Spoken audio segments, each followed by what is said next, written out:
eu sou Jean Israel, sou orientado pelo professor Fábio Veríssimo Correia e co-orientado por Sidney Salles Júnior.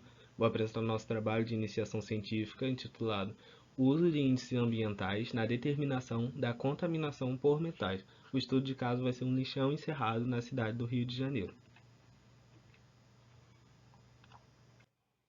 Bom, poluição ambiental é um tema muito recorrente hoje em dia. É muito comum a gente ver falando sobre contaminação de vários ecossistemas, sobre poluição, sobre a degradação do meio ambiente. E não é diferente com o descarte dos resíduos sólidos. Por muito tempo, esse descarte urbano, seja urbano ou industrial ou residencial, tinha como destino final os lixões. Os lixões, que é aqueles locais de terreno aberto, é, a céu aberto também, e era depositado todo o material lá sem qualquer tipo de intervenção prévia. Então o material ficava todo acumulado lá nesse local, que era o lixão, e lá todos esses componentes, elementos poderiam sofrer transformações físico-químicas e se tornar poluentes para a degradação do meio ambiente, gerando então, podendo ter a contaminação do solo ali, que ele estaria presente, e dos corpos hídricos próximos, inclusive águas subterrâneas e lençóis freáticos. Nesses componentes todos de resíduos, um dos componentes que costuma estar presente são os metais. Apesar dos metais terem atividades naturais como principal origem, hoje em dia, com toda a urbanização, muitas atividades humanas acabam gerando esse metal para o ambiente. Temos a mineração, indústria elétrica, indústria de pesticidas, fertilizantes e muitos outros. Então, é importante ter essa adequação entre o metal, que é gerado de forma das atividades humanas, e o metal natural. Porque o metal que basicamente vai se predominar nesse descarte de resíduo vão ser os metais traços, aqueles elementos que não são degradáveis e costumam ser tóxicos para os humanos, mesmo que eles sejam encontrados em concentrações mais baixas. Bom, o objetivo desse trabalho é avaliar a aplicação dos índices ambientais, o índice de geoacumulação e o índice de poluição por metais e a sua importância no monitoramento de um lixão encerrado no Rio de Janeiro. Os índices ambientais que vão ser usados principalmente são o índice de geoacumulação, que é utilizado para solo, e o índice de poluição por metal, que é utilizado para água. O lixão escolhido para o nosso estudo foi o lixão no município de Maricá, Rio de Janeiro. Aqui do lado tem essas duas imagens que são do lixão mesmo lá. Esse lixão ele funcionou por 28 anos de operação e teve seu encerramento em 2013. Basicamente, o encerramento foi devido à Política Nacional de Resíduos Sólidos, que quando foi sancionada também teve uma lei em que deveriam se encerrar todos os lixões e passar a ser operados aterros sanitários. Então, nesse lixão foram construídas 3 lagoas de lixiviado e 5 postos de monitoramento, como vamos ver a seguir. Aqui, esse mapa mostra a área do lixão. Aqui, como está com essa bordinha azul, é toda a área do lixão. Vou ampliar um pouco para ficar mais visível. E nessa área aqui do lixão foram feitas coletas de amostras de lixiviado em cada lagoa e nos postos de monitoramento. Foram essas 3 lagoas aqui que estão sendo apontadas com esses círculos vermelhos e esses 5 postos de monitoramento distribuídos nesses locais. As lagoas foram denominadas L1, L2 e L3 e os postos de monitoramento foram PM1, PM2, PM3, PM4 e PM5. Aqui na imagem é um exemplo de como foi feita a coleta da lagoa de lixiviado. Aqui é uma das lagoas lá do lixão de Maricá e foram feitas coletas em 4 momentos. Nos meses de maio, agosto e novembro de 2021 e em fevereiro de 2022, totalizando 4 visitas. Então foram feitas em cada uma das lagoas essas 4 visitas. Aqui também está mostrando coletas de água subterrânea feita nos 5 poços de monitoramento. Essa imagem aqui superior à direita, esse é um dos poços construídos, foram 5. E a coleta de água subterrânea eram feitas através deles. Também foi feita coleta de solo desses 5 poços de monitoramento quando foi realizada a construção deles. E também foi feita a coleta em um poço de uma antiga escola como está mostrando essa imagem aqui à direita, na parte de baixo, de uma antiga escola que funcionava ali próximo ao local. Foi definido como PM Escola. E aqui chegando na metodologia, então explicando brevemente. Aqui a primeira equação foi utilizada para o índice de acumulação, que é utilizado para solo, em que o C aqui corresponde à concentração de cada metal. Esse 1,5 é a constante para minimizar os efeitos antropogênicos. E o Bx corresponde ao valor de background geoquímico. Esse aqui, o segundo, foi um índice secundário, apenas utilizado para complementar o índice de acumulação, e determinado como fator de contaminação. A equação aqui entre o C corresponde à concentração de cada metal e o B, background geoquímico. E por último, outro índice principal de poluição por metal, onde a equação está aqui embaixo definida, onde os elementos importantes são QI, que corresponde a determinada classificação individual de cada metal, o WI, que é a unidade de peso, e o CI, a segunda parte da fórmula, que é para encontrar o QI, o CI, que é o valor médio da concentração de cada metal, e SI, que é a concentração máxima recomendada pelo órgão regional. Nesse caso, o que a gente utilizou foi o CONAMA 430. Aqui agora a gente entra nos resultados. Essa é a tabela dos resultados do cálculo do índice de acumulação, que foi feito para a coleta do solo dos 5 poços. Aqui estão apenas os elementos que obtiveram um valor de índice de acumulação maior do que zero, que é onde contempla a seleção para a classificação do gel, que está aqui à direita na tabela. Então, falar brevemente de cada um e basicamente dos que tiveram destaque. O primeiro foi o magnésio, que não teve muito destaque, valores baixos. O maior valor foi 1,19. Segundo a classificação em gel, é classificado como não poluído ou moderadamente poluído. Tivemos o enxofre, esse sim teve valores maiores, 3,93 no poço 2 e no poço 5, 3,89. Esses valores são classificados como alta poluição.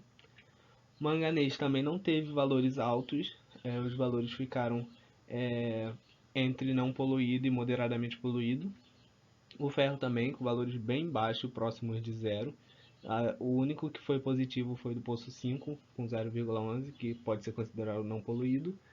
O cobalto teve um valor um pouco mais alto no poço 5, com 3,92 aqui. E a classificação do índice de acumulação diz que foi uma alta poluição.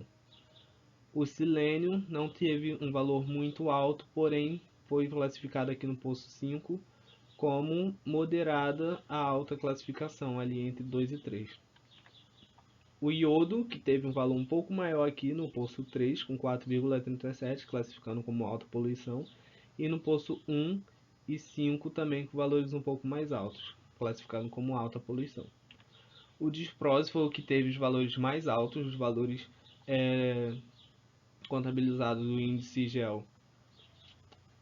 Em basicamente todos os poços superaram a seleção da classificação maior do que 6. Aqui no poço 5 com 8 foi o maior valor encontrado. 7 para o poço 3, 7 para o poço 2, 6 para o poço 1. Então teve valores bem altos de disprose. E por último o bismuto, que também teve valores bem baixos. O maior valor está ali no poço 1 com 0,30 e no poço 3 com 1, que foi não poluído ou moderadamente poluído. E nessa parte dos resultados serão os resultados do índice de poluição por metal, aquele é para as águas, começando pelo cobre, referente às lagoas. Então a gente pode observar aqui em cima a linha de referência, que é a concentração máxima permitida pelo órgão do local, que nesse caso é a CONAMA, CONAMA 430, que permite concentração máxima de 2 mg por litro. Então a gente pode observar já no gráfico que nenhum dos valores encontrados superou o valor de concentração máxima. Aqui ainda no cobre, mas dessa vez para os poços de monitoramento, a gente também observa que nenhum dos valores ultrapassou a concentração máxima de 2 mg por litro. O próximo foi o metal cromo, começando pelas lagoas. A gente já observa que nenhum dos valores ultrapassou a concentração máxima de 0,05 mg por litro. E já nos postos de monitoramento também, nenhum dos valores superou a concentração máxima permitida. Chegando aqui agora no índice de poluição de metal no ferro, aqui a gente já observa que na Lagoa 1 todos os meses foram ultrapassados a concentração máxima de 2,45 mg por litro. Na Lagoa 2, apenas esses dois últimos meses, novembro e fevereiro, ficaram próximos. E na Lagoa 3, nenhum deles passou a concentração. Já nos postos de monitoramento oscilou mais. No poço 1 ultrapassou a concentração máxima. No poço 2, exceto o mês de maio. No poço 3 também ultrapassou. No poço 4 ultrapassou. E no poço 5 somente novembro ficou abaixo. E aqui temos o poço da escola, em que em fevereiro ultrapassou a concentração máxima permitida. Entramos agora no sódio. A gente já observa que a L1, a Lagoa 1, ultrapassou bastante a concentração máxima permitida da CONAMA, de 200 mg por litro. A Lagoa 2 e a Lagoa 3 também passaram, mas o destaque para a Lagoa 1. Aqui no sódio ainda, para os postos de monitoramento, em que o poço 2, 3, 4 e 5 ultrapassaram todos a marca de concentração máxima, e o poço da escola não ultrapassou. Chegando aqui agora no alumínio, a gente já observa que apenas a Lagoa 1 ultrapassou no mês de agosto. Então, para a Lagoa somente uma medição passou o índice de poluição da concentração máxima permitida de 3,50 mg por litro. E referente aos postos de monitoramento, já foi diferente. Então, aqui no poço 2, poço 1, poço 2, poço 3, poço 4 e o poço 5 tiveram valores que ultrapassaram. Somente alguns meses que não ultrapassaram, como aqui o mês de maio aqui, no poço 5, o mês de maio, de agosto e de novembro. E no poço da escola, somente fevereiro que ultrapassou a marca permitida. Chegando no metal zinco, referente às lagoas, nenhum dos valores ultrapassou a concentração máxima permitida de 1,05 de miligramas por litro. E referente aos postos de monitoramento, também a gente pode observar que nenhum valor passou a concentração máxima permitida. Agora no metal manganês, a gente já percebe que aqui na Lagoa 1 ultrapassou no mês de maio e agosto.